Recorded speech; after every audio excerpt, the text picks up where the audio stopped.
All girls weekend. कहानी की शुरुआत में हमें एक मदर दिखाई जाती है जो अपनी जख्मी बेटी को लेकर वहां से बाहर निकल रही थी। तभी वो देखती है कि उसकी बेटी जिंदा नहीं बच सकती, तो वो उसे जमीन पर लिटा देती है। तभी उसे जंगलों से डेमोनिक आवाज आती है जो कि उससे कहती है कि वो अपनी बेटी को मार डाले। उस आवाज को सुनकर वो औरत एक पत्थर उठाती है और अपनी बेटी को मारने ही वाली होती है, लेकिन वो ये नहीं कर पाती। वो उस आवाज से कहती है कि वो उसका पीछा छोड़ दे और वो अपनी बेटी को नहीं मारने वाली। तभी वो आवाज उसे कन्विंस करने की कोशिश करती है, तो वो मान जाती है और एक पत्थर उठाकर अपनी बेटी के मुंह पर मारती है, जिससे उसकी मौत हो जाती है। फिर हमें एक घर दिखाया जाता है जहाँ पर 3 लड़कियां होती हैं जो कि हाई स्कूल फ्रेंड्स थीं। इन लड़कियों के नाम होते हैं जैम, स्टेफनी और डेनियला, और इन्होंने वीकेंड पर एक ट्रिप पर जाने का प्लान किया था। इन्होंने अपनी दोस्त नैन्सी को भी बुलाया था जो आने में 4 घंटे लेट हो गई थी। नैन्सी अपने साथ अपनी दोस्त एनी को भी लाई थी ताकि वो भी इस ट्रिप में एंजॉय कर सके। वो सभी जब एनी को देखती हैं तो वो हैरान हो जाती हैं। वो नैन्सी से पूछती हैं कि वो अपने दोस्त को यहाँ क्यों लाई है, क्योंकि ये ट्रिप सिर्फ उनके लिए है। इस पर नैन्सी उन्हें बताती है कि एनी का लास्ट मंडे डाइवोर्स हो गया है, जिसकी वजह से वो काफी डिप्रेस है, तो इसीलिए वो उसे यहाँ पर लेकर आई है। ये सुनकर वो सभी मान जाती हैं और एनी को भी अपने साथ ले जाने के लिए तैयार हो जाती हैं। नैन्सी उनसे कहती है कि अब उन्हें वहाँ पर चलना चाहिए, तो वो उससे कहती हैं कि वैसे ही वो 4 घंटे लेट आई है, जिसकी वजह से अब वो कल निकलेंगे। रात को ये सभी मिलकर ड्रिंक करती हैं और अपने हाई स्कूल की बातें याद करती हैं। वो तीनों मिलकर नैन्सी का मजाक उड़ाने लगती हैं। नैन्सी को इस बात का बुरा लग जाता है और वो वहाँ से उठकर अपने बेडरूम में सोने के लिए चली जाती है। रात को नैन्सी को नींद नहीं आती, इसीलिए वो बाहर स्मोक करने के लिए जाती है। तभी एनी उसके पास आकर उससे पूछती है कि उसके दोस्त उसे पसंद क्यों नहीं करते। इस पर नैन्सी उसे बताती है कि वो स्कूल के टाइम पर काफी मीन हुआ करती थी, इसीलिए शायद वो उसे अभी तक पसंद नहीं करते। अगली सुबह उठकर वो सभी ट्रिप पर जाती हैं जहां वो खूब एडवेंचर्स करती हैं। जब ये लोग वहां से वापस आती हैं तो उन्हें वहां पर एक गाइड काउंटर मिलता है। जेम काउंटर पर एक ब्रोशर देखती है जिसमें उस जंगल के बारे में लिखा हुआ था कि इस जंगल में एक रूइंस है जो कि शापित है और जो कोई भी यहाँ आता है वो कभी वापस नहीं जा पाता। ये पढ़कर जैम को काफी अजीब लगता है, तो वह उसे नजरअंदाज कर देती है। तभी नैन्सी उनसे कहती है कि अब उन्हें कहाँ पर जाना है, तो डेनियला उससे कहती है कि वो एक जगह जानती है जहाँ पर वो जा सकते हैं। वो उन्हें कार में बैठाकर जंगल के साइड में ले जाती है और उन्हें बताती है कि जंगल के अंदर एक रूइंस है जहाँ पर काफी अच्छी लोकेशन है, जिसे देखकर वो सभी खुश हो जाएंगे। ये सुनकर वो सभी उसकी बात मान लेते हैं और वहाँ जाने के लिए निकल जाते हैं। वो बहुत देर तक उस जंगल में चलते हैं, लेकिन वो रूइंस उन्हें नहीं मिलता। तभी वो सब एक जगह बैठकर आराम करते हैं और बातें करते हैं। तभी स्टेफनी को वहाँ पर किसी का कटा हुआ मांस दिखता है, जिसे देखकर वो डर जाती है। उन्हें लगता है कि ये किसी जानवर का मांस है, तो वो उसे नजरअंदाज करके वहाँ से चली जाती हैं। तभी हम देखते हैं कि इस मांस के पास किसी का जूता पड़ा हुआ है, जिससे हमें पता चलता है कि ये किसी जानवर का नहीं बल्कि इंसान का मांस है। वो चलते हुए अपने डेस्टिनेशन पर पहुंच जाते हैं और उसे देखकर वो लोग काफी खुश होते हैं क्योंकि वो काफी सुंदर जगह थी। उसके बाद वो लोग फैसला करते हैं कि वो वहां से निकल जाएंगे। कुछ घंटे चलने के बाद वो देखते हैं कि वो फिर से उसी जगह पर आ गए हैं, यानी कि वो लोग सर्कल में घूम रहे थे। ये देखकर उन्हें बहुत अजीब लगता है क्योंकि वो लोग बिल्कुल सही रास्ते पर जा रहे थे। जेम मदद बुलाने के लिए अपना फोन ट्राई करती है, लेकिन उसका फोन स्विच ऑफ होता है। ये देखकर सभी अपने फोन से ट्राई करते हैं, लेकिन सभी के फोन बंद थे। ये देखकर ये फैसला करते हैं कि वो दोबारा यहाँ से बाहर निकलने की कोशिश करेंगे। और जब वो आगे बढ़ते हैं तो एनी का पैर फिसल जाता है, जिसकी वजह से एक लकड़ी उसके पैर के आर पार हो जाती है, जिससे उसे बहुत तेज दर्द होता है। तो नैन्सी अपने दोस्तों को कहती है कि वो उसकी मदद करें। ये देखकर वो सभी एनी को ऊपर उठाते हैं, जिससे वो लकड़ी उसके पैर से निकल जाती है, लेकिन अब वो चलने की हालत में नहीं थी। डेनियला उनसे कहती है कि उन्हें एनी को यहीं पर छोड़कर आगे बढ़ना चाहिए। ये सुनकर नैन्सी उस पर गुस्सा करती है और उससे कहती है कि वो उसकी दोस्त को यहाँ पर अकेला नहीं छोड़ सकती। तो जेम, स्टेफनी और डेनियला फैसला करती हैं कि वो यहाँ से बाहर निकलने की कोशिश करेंगे ताकि वो मदद बुला सकें, और नैन्सी एनी के साथ ही रहेगी। जब वो आगे बढ़ते हैं तो उन्हें एक अबैंडन केबिन दिखाई देता है, जिसे देखकर वो खुश हो जाते हैं और उन्हें लगता है कि शायद उसके अंदर कोई होगा जिससे वो मदद मांग सकें। लेकिन जब वो उसके अंदर जाते हैं तो उन्हें वहाँ पर कोई भी नहीं मिलता। उसके बाद वो तीनों वहाँ से बाहर निकलने की कोशिश करती हैं, लेकिन रात होते ही वो वापस घूमकर नैन्सी और एनी के पास आ जाती हैं। नैन्सी उनसे पूछती है कि वो लोग इस डायरेक्शन से क्यों आ रहे थे, तो डेनियला उसे बताती है कि उन्हें लग रहा था कि वो सही रास्ते पर जा रहे हैं, लेकिन ये जंगल उन्हें घुमाकर वहीं पर ला रहा है। वो उसे भी बताती है कि उन्होंने पास में एक केबिन को देखा है, तो वो उसे वहां लेकर जाए ताकि वो वहां पर आराम कर सके और उसे ठंड न लगे। ये सुनकर नैन्सी मान जाती है और एनी को लेकर वो सभी उस केबिन के अंदर जाते हैं। स्टेफनी डेनियला से कहती है कि क्यों ना वो इस रात को हाइकिंग करने जाएं ताकि वो बाहर निकलने का रास्ता खोज सके। तो डेनियला उससे कहती है कि एनी की तबीयत काफी खराब है और वो उसे घर में अकेला छोड़कर नहीं जा सकते और उसका काफी ब्लड लॉस हो गया है। तब वो सभी वहाँ पर अपनी जरूरत का सामान ढूंढने लगते हैं। वहाँ पर सभी खाने के सामान सड़े हुए होते हैं। तभी जेम वहाँ पर उस परिवार की फोटो देखती है जो वहाँ पर रहा करता था।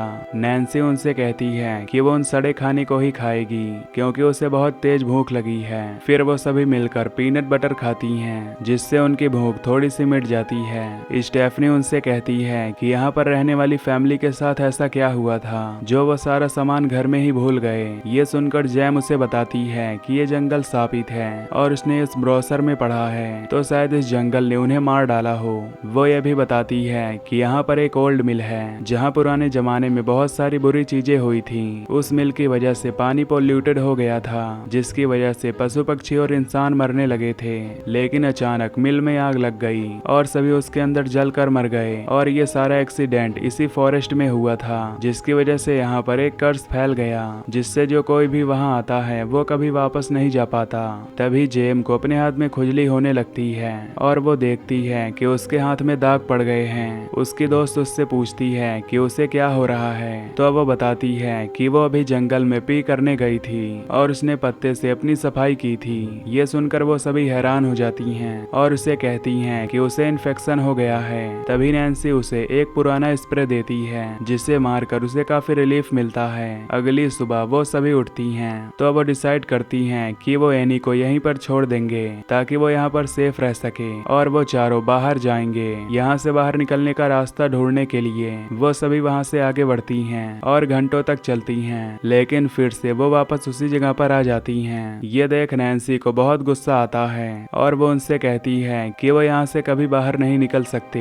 जब वो सब आगे बढ़ते हैं तो उन्हें पास में एक नदी मिलती है जिसे देखकर वो सभी काफी खुश होते हैं। वो उस नदी में से पानी लेकर पेट भरकर पीते हैं। स्टेफनी उनसे कहती है कि वो नदी के रास्ते सिविलाइजेशन तक पहुंच सकते हैं। जेम जब पानी भर रही होती है तो उसका एक ग्लब गलती से नदी में गिर जाता है। जब वो आगे बढ़ते हैं तो उन्हें वो रुइंस दिखती है जो कि शापित थी। वो रुइंस में जाकर देखने लगती हैं ताकि उन्हें कोई जरूरत का सामान मिल जाए। तभी जेम उन्हें बताती है कि उसे अपने हाथ में बहुत दर्द हो रहा है। ये देखकर नैन्सी उसे अपने ग्लव दे देती है ताकि उसका हाथ प्रोटेक्ट रहे। तभी स्टेफनी उनसे कहती है कि वो रुइंस के ऊपर जा रही है ताकि वो दूर तक देख सके कि यहाँ पर कोई रास्ता है या नहीं। जब स्टेफनी ऊपर जाती है तो उसे चारों ओर से जंगल ही जंगल दिखता है। ये देखकर वो रोने लगती है क्योंकि उसे पता चल गया था कि वो यहाँ से बाहर नहीं निकल सकती। तभी वहाँ पर डेमोनिक आवाज आती है जो जोर से चिल्लाती है और अचानक वहाँ तेज हवाएं चलने लगती हैं। तभी पेड़ से ढेर सारे पत्ते गिरते हैं जो स्टेफनी के शरीर को दबा देते हैं, जिससे उसकी वही मौत हो जाती है। नैन्सी, जेम और डेनियला ये सब देखकर काफी डर जाती हैं कि आखिर इतनी तेज हवाएं अचानक कैसे आ सकती हैं। नैन्सी स्टेफनी को ढूंढने के लिए जाती है और जेम और डेनियला वहीं पर उसका इंतजार करती हैं। नैन्सी जब ऊपर पहुंचती है तो वो स्टेफनी की लाश को देखती है जो कि पत्तों के नीचे दबी हुई थी। ये देखकर वो रोने लगती है। तभी उसकी नजर वहाँ पर एक अनजान बैग पर पड़ती है तो वो उसके पास जाती है। वो बैग की छानबीन करती है तो उसे उसके अंदर कुछ खाना मिलता है। वो उस खाने का थोड़ा सा हिस्सा खा लेती है और अपने दोस्तों के लिए भी थोड़ा बचा लेती है। तभी वहाँ पर उसे एक आदमी का कटा हुआ हाथ दिखता है। उस कटे हुए हाथ में से वो ग्लव्स ले लेती है और वापस अपने दोस्तों के पास जाती है। वो उन्हें बताती है कि स्टेफनी मर चुकी है और अब सिर्फ वही तीनों बाकी हैं। ये सुनकर डेनियला और जैम को बहुत बुरा लगता है तो वो रोने लगती हैं। नैन्सी दोनों को खाना देती है तो वो दोनों उससे पूछती हैं कि उसे ये खाना कहाँ से मिला। वो बताती है कि उसे वहाँ एक अनजान बैग दिखा जिसके अंदर ये खाना पड़ा हुआ था और वहाँ पर किसी का कटा हुआ हाथ भी था। उसके बाद अब रात हो जाती है और वो तीनों एक जगह पर कैंपिंग करती हैं। जैम उनसे कहती है कि उसे अपनी उंगलियों में कुछ फील नहीं हो रहा, तो नैन्सी अपना चाकू निकाल कर उसकी उंगलियों को टच करती है और देखती है कि उसका हाथ सड़ रहा है। वो उससे कहती है कि उन्हें उसकी उंगलियां काटनी होंगी, तो वो उससे मना करती है, लेकिन बाद में वो मान जाती है। नैन्सी उसकी उंगलियां काट डालती है, जिससे उसे काफी दर्द होता है। तभी उन्हें वहाँ पर एक भालू की आवाज आती है, जिसे सुनकर वो डर जाती हैं। तो नैन्सी उनसे कहती है कि उन्हें भालू से डरने की जरूरत नहीं है, क्योंकि वो भी उनसे उतना ही डरता है जितना कि हम उससे डरते हैं। अगली सुबह जब वो उठते हैं तो वो आगे बढ़ते हैं, तभी उनके सामने वो भालू आ जाता है। नैन्सी उनसे कहती है कि वो आगे जाकर उस भालू को डिस्ट्रैक्ट करेगी और मौका देखकर वो दोनों वहाँ से भाग निकले। नैन्सी जब आगे जाती है तो वो भालू उस पर हमला कर देता है। ये देखकर डेनियला और जैम वहाँ से भाग निकलती हैं। जैम काफी जख्मी थी, तो वो पूरी तरह थक चुकी थी। वो डेनियला से कहती है कि वो और आगे नहीं चल सकती और वो यहीं पर आराम करना चाहती है। डेनियला जैम से कहती है कि ये सारे लोग यहाँ पर जो मारे गए थे, क्या पता उनका कोई एक्सीडेंट हुआ हो। तो जैम उससे कहती है कि उनका एक्सीडेंट नहीं, बल्कि यहाँ पर कोई ऐसी चीज है जिसने उन्हें मारा है। तभी डेनियला अजीब सी बातें करने लगती है। वो कहती है कि हमें जंगल में ही मरना चाहिए ताकि हम प्लांट और एनिमल का खाना बन सकें। ये कहकर वो एक पत्थर उठाकर जैम के मुंह पर मार देती है, जिससे उसकी मौत हो जाती है। उसके बाद वो अपने बैग से आरी निकालकर जैम का गला काट डालती है और उसके गले को हवा में लटकाकर फॉरेस्ट से कहती है कि उसे यही चाहिए था, तो उसने उसे ये दे दिया है, वो उसे यहाँ से जाने दे। तो वो बाहर निकलने के लिए आगे बढ़ती है, लेकिन वो देखती है कि वो फॉरेस्ट उसे जाने नहीं दे रहा। तभी उसके सामने नैन्सी आ जाती है, जो अभी जिंदा थी। वो नैन्सी से पूछती है कि वो जिंदा कैसे बची। तो नैन्सी उसे बताती है कि उसने उस भालू को अपने चाकू से मार डाला। नैन्सी उससे पूछती है कि उसके कपड़ों पर खून क्यों है। तो वो उससे झूठ कहती है कि एक भालू ने उन पर हमला किया था, जिसमें जैम मारी गई और वो वहाँ से भाग निकली। वो नैन्सी से अपना चाकू मांगती है, तो नैन्सी उसे अपना चाकू दे देती है। तभी वो उस पर हमला करने वाली होती है, लेकिन नैन्सी उसका हाथ पकड़ लेती है और एक पत्थर उसके सिर पर मारती है, जिससे वो बेहोश हो जाती है। जब डेनियला की आंख खुलती है तो वो अपने आप को बंधा हुआ पाती है। नैन्सी उससे पूछती है कि उसने उसे मारने की कोशिश क्यों की। तो डेनियला उसे बताती है कि वो उनका दूसरा ग्रुप है, जिसे वो यहाँ पर लाई है। वो पहले अपने कॉलेज दोस्तों को भी यहाँ पर ला चुकी है और जिनकी लाश उन्हें यहाँ पर मिली है वो उसके दोस्तों की ही थी, क्योंकि ये जंगल शापित है और ये किसी को यहाँ से बाहर नहीं निकलने देता जब तक कि वो उसकी बात नहीं मानते।